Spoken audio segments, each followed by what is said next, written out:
to bring it to light. It warranted the state to bring in a whole commission that we have seen. And we all witnessed how impactful this work was. Yesterday, it was a celebration of that and many of the cases. An Auditor General is appointed. He was doing his duties, and then they try to circumvent that. They try to bury the audit reports since 2021. These young people rose to ensure that it comes to light to the public. As an ordinary member of this very institution that is built on accountability, that is built on transparency, what we have seen yesterday reminds us of where we have come from as a nation and as a people. Our colleagues that have been arrested is about 13 of them. 15 of them have been arrested. And their names, Hakim Toure, who is the leader of Gala, Khadija Adam, Omar Kamara, Abdullah Tiba, Kek Sane, who is Kemeseng Sane, Omar Sanyan, Ibrahim Akaira, Aliou Sarr, Fallou Galasise, Aliou Ba, Pato Jallo, Maimouna Ba, Mohamed Silla, Ibrahima Jangha, and Lamin Sise. These young people have done no crime. They were given a permit by the Kanifing Municipal Council to use the youth monument right at Westfield. This is where they were going to hold the one-year commemoration of Gala. To their surprise, the police had come and closed down the place and asked for a permit.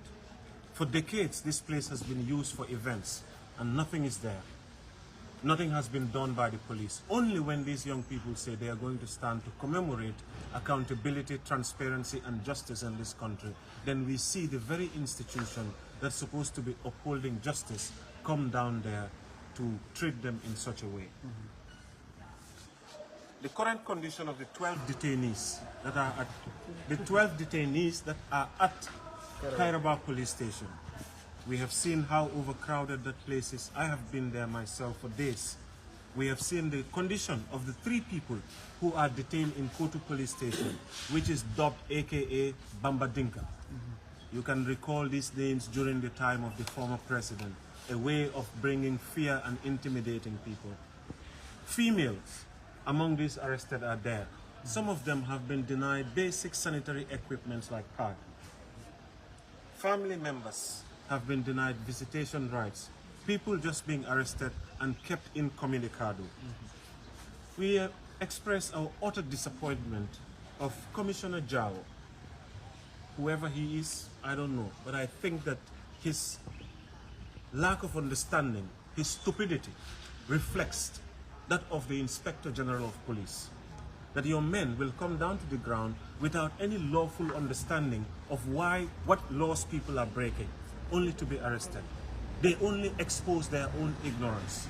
Should we be living in a Gambia where police are shot dead in a line of duty, and then we have nobody that we are going to put on trial except Usainu Bojang? If I were a police officer in this country today, it would be the end of my badge. I wouldn't serve anymore until I know who killed my brothers. But here, everybody is here for your own survival. So they will keep on doing their work. Nobody cares about justice. We let injustice prevail. When injustice happens, it becomes a threat to justice everywhere. Anything that happens to anyone is your own people that will fight it. The people of Mandinari will fight the death of Omar. The people of Brufut will fight, the Usainu Bojang. Gala stands for the whole entire Gambia. And these are the few young people that stands with them. I have been going to court, and my silence has been noticed across the country. Because we wanted to wait until we were out of court because we thought this was a new Gambia. I had to come out of silence today simply because there is no one to stand with these young people. Every time we talk in the Gambia here, they will always shout, we will go on social media, our pen is mightier than the sword. But here it is today. People who have fought so hard for transparency and accountability, and you all accept that yes, indeed, these people are doing an exceptional work. Today there is no one to stand with them. Even when we all see clearly that in fact they have not broken the law, and they always tell us due process, follow the law, don't break the law, go and find the permit. Even when we do the right thing, they still come and put power on people. Ladies and gentlemen, we will not continue to live in a Gambia like this. And this is what warranted to end the silence and the long impunity that's here. Gala will forever be here. Like I said before, no court bail, no police summon, not even the walls of Mile 2 prison will silence our pursuit for justice. That being the case, we will continue our strength as we are in here. Tomorrow is Sunday. If these people are not released, we will continue to show up at that police station as they disperse us. We urge every young person, képp koo xamante ne yow kilifa nga, man suma kilifa yi teg nañ ma ñu ne ma ne hey Kémo bëgguñ nga wax ci affaire politique, bàyyil politique, defal nii, because they feel like it is danger. Kenn du dee xeex ak nguur. Ma ne ñun xeexuñu ak nguur, ñun dañoo dimbale nguur bi pour dëkk bi mun a dem. I'm sorry, you know. I have been placed by my own parents. They told me not to come out. They said, no, this is not a country where people love justice. You know, the kind of justice that I want, they say it only happens in the hereafter. Well, today I want to speak to those people who represent God. Today I will not be speaking to the ordinary Gambians. Today I'm speaking to you, the spiritual people, you, the faithful people. Even the Quran speaks to the faithful. In Alazina Amanu. Atol Limani Amol. Albimintole. Where are you? What's happening to our heart? Today, what made me stand here, yesterday I was confirming with Imam Hamma Jaite. It was the instructions of Suratul Nisa, verse 135, going down to 145. These are the instructions of God that made us stand here today. Where is the pastors and where is the imams and the ustas who preach the word of God? Is the word of God not enough to go down to those who rule or to speak truth to power? Should that be done by us? Have we not all seen the wrongs that are happening in this country? Who is going to speak out against this? Is it because the politics is feeding our families that nobody is even able to stand with truth anymore in this country? These young people are not supposed to be behind bars. They will not be behind bars. I urge every parent, ñu nekk fële suñ family lañ seen ay parents nekkul ne comme gars yi dañ ñàkk fayda or da ngeen war a wax gars ne buñ ñëw. We are going to show solidarity with these people across.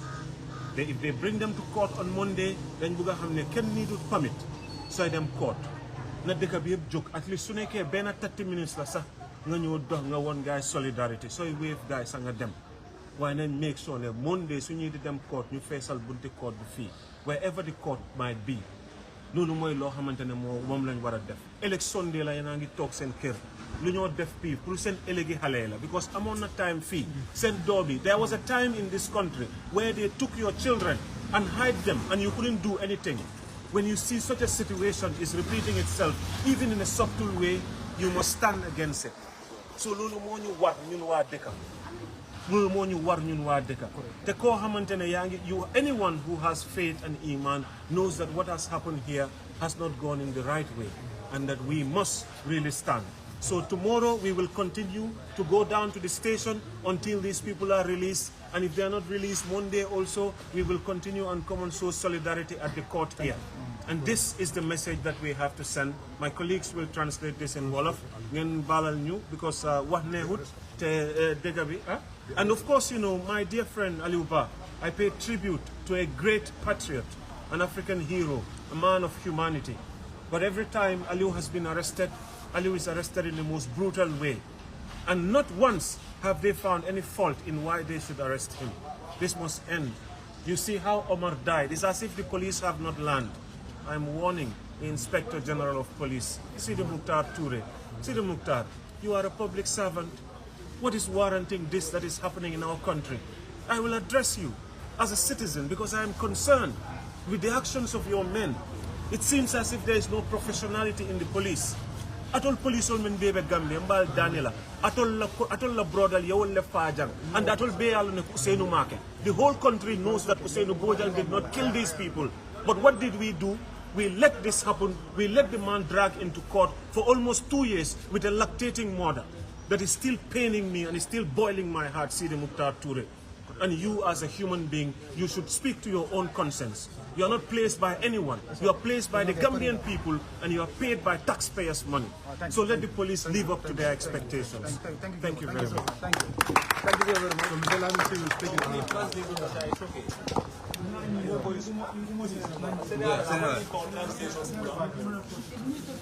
You think everyone understands English like the way you understand it?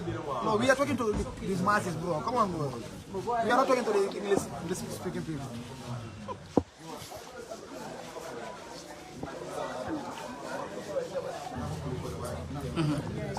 Aja. Okay, Musa.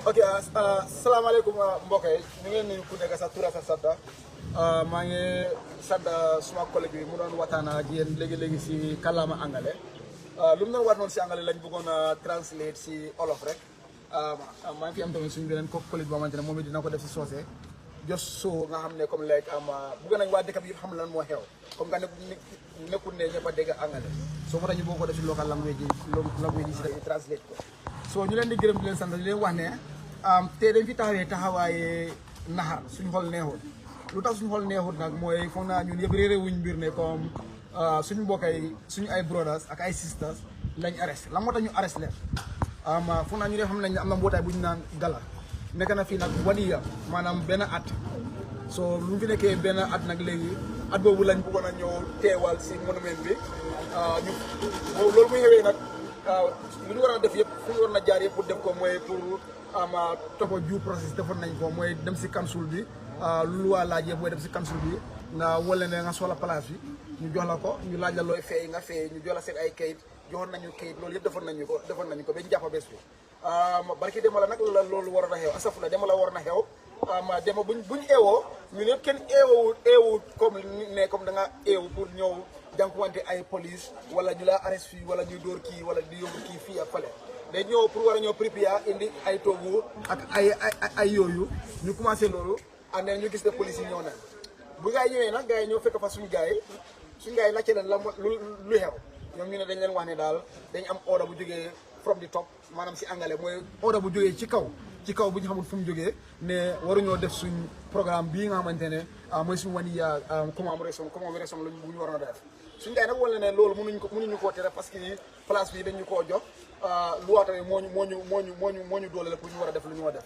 so si biir loolu gars yi am confrontation gars yi arrest leen gars yi leen doole arrest bi rek teguñ ko si yoon teguñ ko si loi si biir arrest boobu tamit nag dinaa si bëgg a waxtaan tuuti parce que loi tamit dafa am naka la waxee ne noonu lañ war a arrêté doomi réew yi bu dee comme da nga fii ne dañ jalgati yoon dafa am noonu leen di arrêté nit ki soo ko arrêté da nga koo arrêté ak dignity nga arrêté ko tamit ba pare nga use loi bi dafa wax ne da ngaa wax la lu tax nga arrêté ko da nga ko convince ba pare nga arrêté ko bi dignity nga ànd ak moom waaye ñun yëpp gis nañ audio yi ak vidéo yi nga xamante ne comme like moo nekk on social media lu ñu leen arrêté mooy jaayum doole lañ leen def dañ ñëw ñapaaxu leen gars yi ñëw di dóor ñii ñu mel ni comme like kenn si ñoom ku tudda ama Aliou buy suñu broda gis ngeen day ñëw jaay ko doole am na sànn nga gars yi di ko dóor lu nekk lañ ko def jël ko sànni ko si biir moto bi te lii moo nekk ñaari yoon lii mu ngi xew bokk na si tamit suñ naataango yi nga xamante ne ay jigéen lañ bokk na si kuñ naan Kadi ak Maymuna nu ñu leen arrêté according to like law ak comme police yi nu ñu war a conducté seen boppa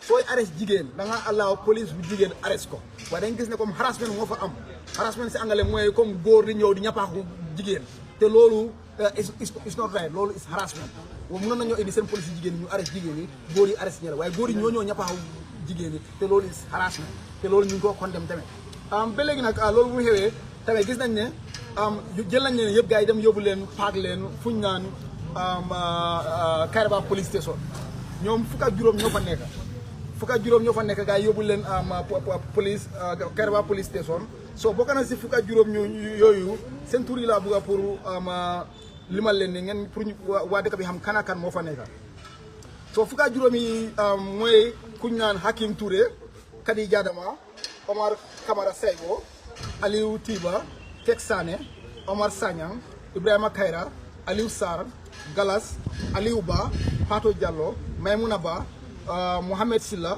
Ibrahima Jangha ak Labin Cissé ñii ñooy fukk ak juróom yi nga xamante ne dañ leen jëloon paak leen yóbbu yes bu Ablaye Tigo wax naa ko ñoom ñooy fukk ak juróom yi nga xamante ne yóbbu nañ leen police station bu ñu naan Kairaba police station bu ñu fa nekkee nag lu gars yi di miin di def mooy suñ jàppee nit ñi dañoo xaar ba askan bi suñ demee rek gars yi jël leen commencé leen di leen tasaare dem nag dañ fa toogoon di leen xaar parce que xamoon na ne nañ ko def so si guddi bi la gars yi jël ñetta si fukk ak juróom yi leen muy galas ku ñu naan galas Maymuna Ba ak Kadi Jadama ñetta yi lañ jël si biir fukk ak juróom yi gars yi transféré leen dawale leen yóbbu leen fu ñu naan Kotu police station Kotu police station nag man mii di wax ak yéen ak ñu fi nekk ñu si bëri yóbbu woon nañ leen foofu arrêté nañ ñu woon yóbbu nañ ñu foofu place la boo xamante ne ñoom police yi seen boppa Bamba Dinka lañ ko dee ooyee Bamba Dinka nag soo ko déggee foog naa ñun yëpp réeré wuñ mbir ne jamono tuuti yi si yaa jame bi fii amoon na place bu ñu naan Bamba Dinka te place bu garaaw la woon garaaw la woon so when it comes to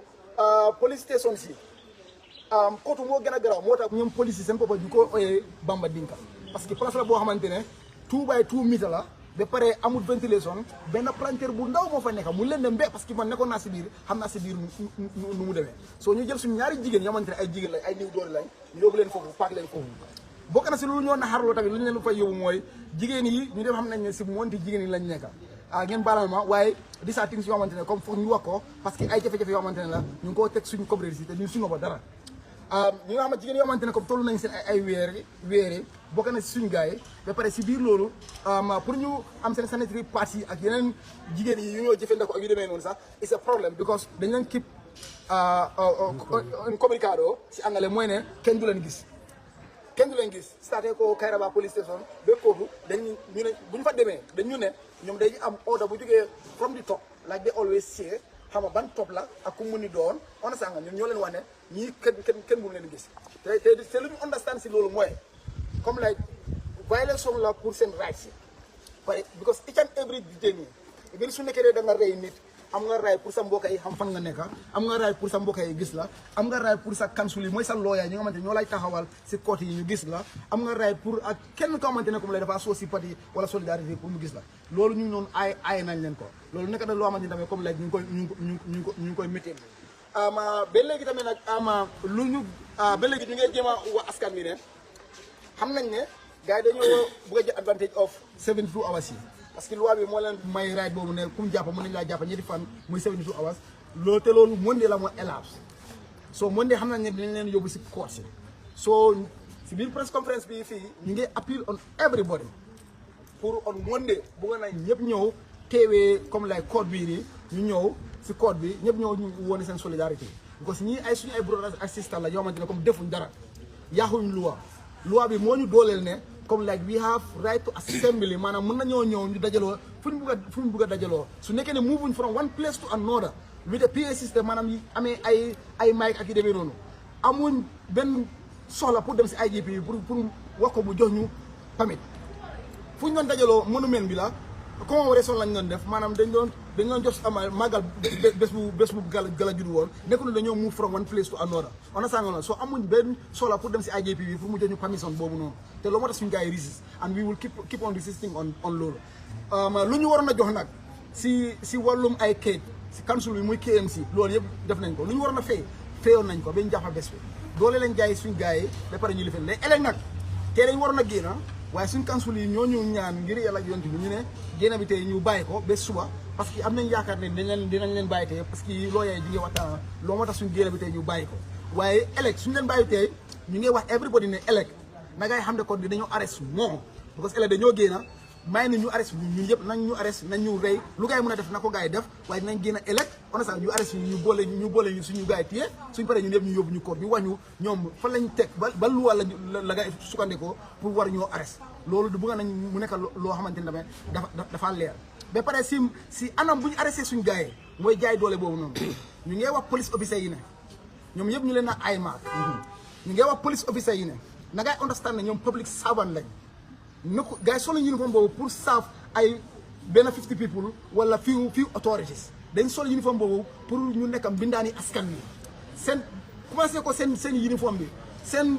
tiyagas yu gars yi dee ndamoo noonu di ko fetal nit ñi seen baat yi ñoo door nit ñi seen bourse and everything ñun ñoo ko dee jënd suñu taxpayers money moo ko dee jënd because ñun ñëpp ñu ngi liggéey ñun ñëpp we are responsible ñun ñëpp understand ñu ngi fay taxi bi réew mi amee fii suñu njaboot yi and everything we are more than responsible so loolu dama bëgg pour ñu understand ko and we are I marking them ñu ngi note down seen names yi ak seen tour yi and everything we will make sure comme like lii du em fii dina continuer to any level bu mu war a dem because jaay doole bi dafa war a stop and this is what we fought for 22 years mu jaral ñeneen ñi ñu rey leen ñeneen ñi yóbbu woon leen exile ñeneen ñi disappear understand nga as we speak right now ñu ngi am special prosecutor boo xamante ne ñu ngi ko swear in yesterday pour mu ñu war a xool si ñaawteef yi nga xamante ne comme like xewoon na si 22 years bi te kooku démba rek lañ ko swear in maanaam si lañ ko waatal mu war a ñu xool ñaawteef yi nga xamante ne yooyu la police officer yi doon def ba pare démba police officer yi di repeat exactly the same thing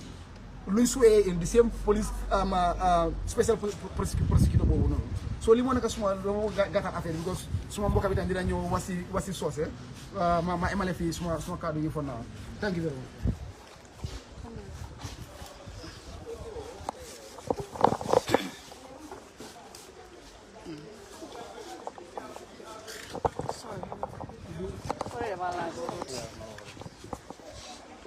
Ananga, George Kain. Can you please come in the middle? So, assalamualaikum. Mbalde kontona. Comme na diamo temira. Même fala do wala na collection number diamo. Na fa angale la so wa ko ka translate pour mo be understand. Comme na bengo jambi na media ko and force man na media for because all the time where we are media ben normal. Mari na bengo jambendi comme ni la mandia. Mana sab ni mandia wala mu ñenti ko. Now I remember Gala, we are Gambians against looted assets. Many along 1 year ago, 12 months ago, you do can do Kajame along question on Yin Kara, Kabia Jabella Bagaso, the Wafi. Because Masakunda Wafi, but a Wafi and Yana Yama Malo. Galala Wulta, your Mamanduka Masakunda, for another committee on the mail. Well, that a Kisik your family friend in the many along Atara newspaper, media more from Saturday. So Galala 1 year, what is it? Kadrasi they ko wala 1 year they wala celebrate and we lafta ka celebrate mu ko mo youth monument and mbe alo no youth monument kunu nimme meyo membe KMC ke youth monument be KMC la wala ka di mo la pour programme ke kunu sudo kabri ñu ak ko keda meyo membe KMC mo be ala message wala ñenti ko KMC nana man youth monument di mo la police le na ya arrest ko amam permit so pour ka programme ni ñeneen signa folo so where you done the local programme men be ka ke youth monument ko mo bugata permit ni ka police bari kabrin gala yo procedure no ma data KMC ye permit o dila pour ye ila commémoration ni wala mu ñanda kala kunu so kunu tilibulo gala la ñaton ko dol findita mam programme fo start ina de bagage ni na tentol and musical setol ni siram pour que londi pour ka programme ni start ye police ultra monument kabe police ultra monument police le ni même foye wala ñinti ko nga odale soto kabo santo ala ka wala ko santo ma santo mun tola kabo santo pour alkana la programme ko de ñini ka ro ke mun keta iko almam permit soto galala mol koy ko to le permit soto le ko mun to ko nga permit soto KMC ko ala te programme ko ko mba kala le itare enforcement ko mandi inata ye arrest wo arrest lo nak ye mo dandang arrest ye samba wala alo dol fanam findita kala campagne den kanaji kaydan dila ko albe lori ndu amen dol le permit soto ka na programme ko je andum ba kala je ye dol arrest fana ye samba anu comme ni ko arrest wanti mbe nyanda kam Gambia ni ko ye mo arrest o molye balangole ki ye arrest anim banku do ko molye balangole ki ye arrest nyanta kala ko arrest nyal kat fatal Gambia arrest ni balangole ki ye arrest mo mo ni ke nyapin kan ni be balo du na nyodo be forcer la le pour ki samba ita fa famna sa ki arrest because kunu ni aji be comme na collection ya fa aliuba mo be aliuba wado wadi ya arrest ni banku ka alon ko ba kilimbali ato arrest la anu kunu fana wala ke ya kilimbali ato arrest le ya mutale ko mo me alon ko dole ya simo muta dole ya bulum re ya sika ya fay mo ko andu yeyin ka amam me fa mbe aja auditor general press conference won fe je mo arrest ya arrest wala ya so wo mu fenati me alon ko la police on katuka bo mbo ko kuma kawni mbata mbe ko condemn la baake law arrest nya ye men ka ali bala anim maymuna maymuna ba mais alon ko fanal comme na ko ya fo musole mu kelle ya arrest anu kabrika arrest ya arrest ni manya men mama amanta ni loi amanta ni silol anu kelle ya arrest fala so comme wo mol ko ne men arrest wala comme na coalition da wala ton Hakim Touré wala mu galala national coordinator bi kadi jadama do wala kono Omar Saywo Camara Abdoulaye Ti Ba Kemessen Sané Omar Sagnang Ibrahima Kayra Aliou Sarr Gala Cissé Aliou Ba Pato Diallo Maymouna Ba Mohamed Silla Ibrahima Dianha aning Lamine Cissé so ñun la molti men ko ye arrest ñun nak kabriye arrest ye be sama nun Kayra Ba police station kabriye sama je mbeje fo suwo kuta bari yalla comme be ano ka kanyame ni pare de kita be mo ni arrest ro be dol bondile sama dlado so kunu sudo ina dam mo sabab bondi Kayra Ba police station sente kabri mbedi ankal mo tannim fula wala be Kayra Ba police station o mo tannim fulu be sel kilina ko mo tannim fula be lawo selo ko anu be yalo ko wo yela nyanto be balila nyanto la pour tara maral ko maro me yalo ye tar ye dundi deter maro mo deto ko wo mo anse be mo tannim fulu be blake e kadi jadama Maymuna Ba anin Gala Cissé ye bondi e samba kotu dum selo men be comme la mini afanyam selin dinnam ye samba wol to fon ka fa jene Bamba Dinka so ninko Bamba Dinka mo be yalo Bamba Dinka jambela time mo jela jaw yala sabi ka fa je Bamba Dinka ñu musu fulo me ye samba ji mol men ye be sodo sante ko la family ti jela hani loyal fon time sodo na ko leati bulu baka pour ka ñuni anum police ima wo crime ke me yalo ko ici sero ya fo mo te jela mini member mo mi jin Maymuna comme na collègue ya fa ñame abe musul la comme kar kuro le jeka ya bali pour ala sanitary part sodo ko musul wo kamala yenga information sodo ko abe honga strike la wala mo ñinti ko amantara domoro kel because yo men kala yalla ñanto men tinya amantara domoro kel ye domoro diala aman son ka domoro ngani information so so fen ketala so fen ketala the Gambia police force IGP will be responsible comme fen ketala ko ñe Sénégal mo yalla ko Sidi Moukhtar Touré mo yalla ko be ñi mutaro ko fon fen ketala Sidi Moukhtar Touré will be held responsible. We want this to be clear. Na bodaje nindo loyal fana communicator kunu beje ka fo suuto bi yen communicator men wala ñunti ko Sidi Moukhtar Touré ko tebulal ala officer sol ala boy sol kana ñi mol be. This is the communication. So that means ko Sidi Moukhtar Touré the IGP wala ko yeta ñi mol arrest ye mabo mo kane eje ila dimba e badi ngol kane eje andu mo kane be amake luwaka ajo ko atelan IGP sembole babu bara balo la fanan ko ndol banko dingol le o sembo fanan sika ngadu ngabulo ko fo anu ni nyanta ka Sénégal Gambia no be mo yalla ka be man sakunda ko sembo le babu ndol le o sembo sika ngadiya ndol le bo sembo tala ngatebu ni nyanta ka Sénégal nim man nyinke na banko nda sa manu ngala gala dum yo gala ma arrest yana leader sol dol arrest but gala is not dead. Gala is not arrested. It's the members of Gala that are arrested. Yo wala arrest mbe continue la le soma mbe fintina na ne kata police station ni ambaje we will still come and Gara we will go back there na tambida bila ni momuta yes montoro wate tan saba taworo wala ni lule so tili saba so tili taworo wala ni fula o tili sabo no tambida ina ka samba court o do mbe dikiri ni nako ni me bula bi ni sa tenen lungo be na la court kani be Gambia no be dal mo yalla ngo tonya ite ilafta tonya lay sabat ilafta tilingo lay sabati nyim banko ka ilafta en banko la nyaato tal monde ngana lo code bundaro nak ni bita lo la di iman ni da iman sula pamit mo man sula pamit la pour kana ka lo code bundaro ke la solidarité itani mo la me an ka bita ko wodo Gambia no la pamit ko len sila mo haani ka finti bi wala pamit ko len sila ta haani la ka finti sama tene lungo be na code bundaro ka solidarité itani na foninke la meni ala me muta dagi kan ime muta duwa kan ye sembole jayi kan drong ye muta andu wo sembolu mi tol tante mbe akala mutale mamere mansa kunda bina jaw ko de men jarinte yara ya jame la mansa kunda mamere avec la côté so o ya jame masa ile ya jame li o tay mo hani ya to fon ko ya jame problème o bebu ba fala muna sabi ko ya jame ale atija so mansa kunda sa hakilu ba ko bu kala ba. So anunto last time world, we must see that na Bosoleri, and we want to make this clear. We are still in May. Mbe mele kon. Jani make aba. Ntol iben na Bosol bulana.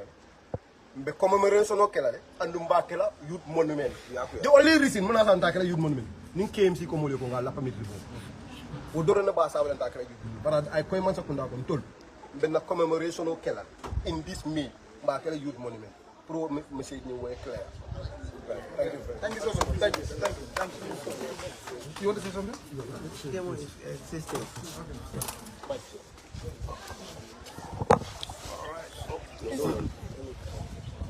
So, comrades, thank you. Thank you very much. And I think it has been clear from every statement here.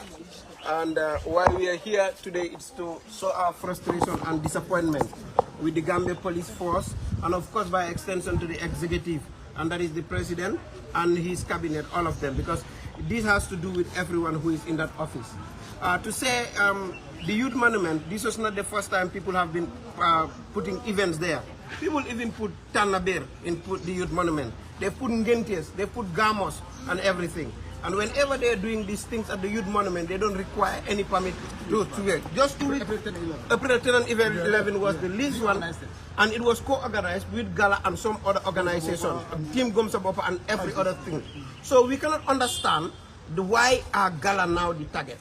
In fact, the people should be happy, that the Gambians by extension should be happy that Gala is doing such a magnificent and good job right now. Because what is happening and what we are seeing is the scary. Why the scary of Gala? Because Gala is then relevant. And of course that is why they're following Gala in every step that they're doing. And Gala stands for accountability.